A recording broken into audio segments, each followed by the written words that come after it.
It's November 4th, 2025, Election Day, and Democrats are about to have a huge day, and Trump knows it.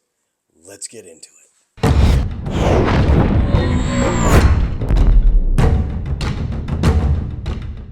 Thanks for joining me, and make sure to hit that subscribe button, like this video, and share it with your friends. Now, Trump knows today is going to be a huge day for Democrats, and he knows that he is losing the midterms coming up next year. He is even posting about it on Truth Social. He's gone on another tirade all morning and is posting about the elections, and he is very worried about things.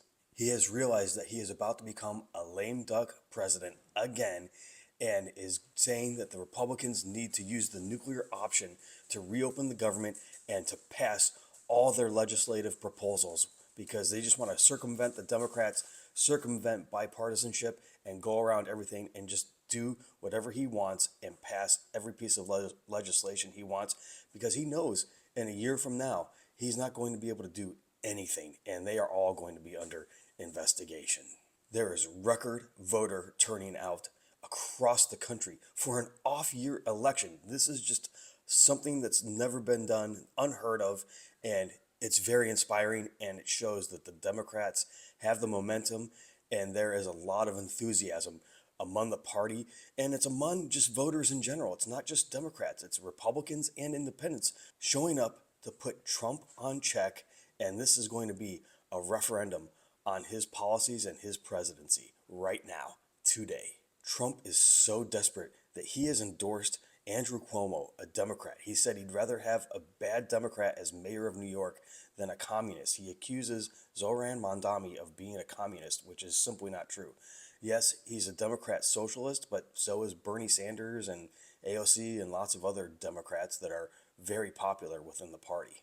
Trump has even gone so far now as to call Zoran Mondami a Jew hater and is calling New Yorkers who vote for him stupid. I'm sure that's a way to win voters over there, Trump. I'm sure it will work. Let me know what you guys think about this. He said that a vote for Curtis Sewa is like a vote for Mondami. So he's not even supporting the Republican candidate whatsoever. For the New Jersey governor's race, polls are showing that Democrat Mikey Sherrill is leading the Republican candidate Jack Ciattarelli. It's a tight race in New Jersey, but again, record voter turnout usually signifies a swing towards Democrats. In Virginia, for the governor's race there, Democrat Abigail Spanberger seems poised to win that election in the vote counts and polling right now. And that's interesting because Virginia is the home to over 300,000 federal employees, many of which have been laid off or are furloughed due to the government shutdown. So guys, this will be very interesting to see how this one goes. Again, record voting turnout there right now. We'll see how many people turn out today on election day, but the Democrat Abigail Spanberger is poised to turn that state governorship blue. And then we have the vote on Prop 50 here in California, where it's the only item on the ballot and it is poised to pass overwhelmingly. Governor Gavin Newsom feels very confident about it. It seems that this is going to go through and allow the state to redistrict and allow for potentially 5 more Democratic House seats to be elected into Congress to even out what Texas has done, as they have potentially gained 5 Republican seats with their gerrymandering in that state. Now we still have the other states like Missouri, Ohio, North Carolina, and others coming, possibly Indiana, to do similar acts that we might have to counter in some way with blue states, other blue states coming up here going forward. But at least California will help even it out just a little bit.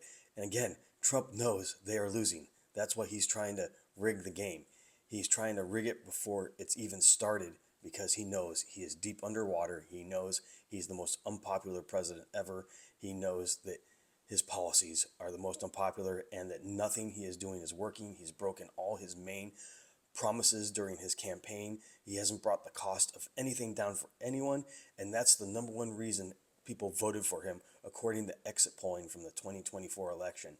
And that promise he has failed on miserably. In fact, he hasn't even been able to keep prices stable. Everything has gone up across the board. And here's what Gavin Newsom has to say about it and why he thinks Democratic enthusiasm is so high. It sounds like you're predicting a big night for Democrats on November 4th. I am, and for obvious reasons. I mean, this is a historically unpopular president. His policies are even more unpopular than the president himself. In every core category, he's underwater, and he's a guy who promised to make us wealthier and healthier. We're poorer and sicker.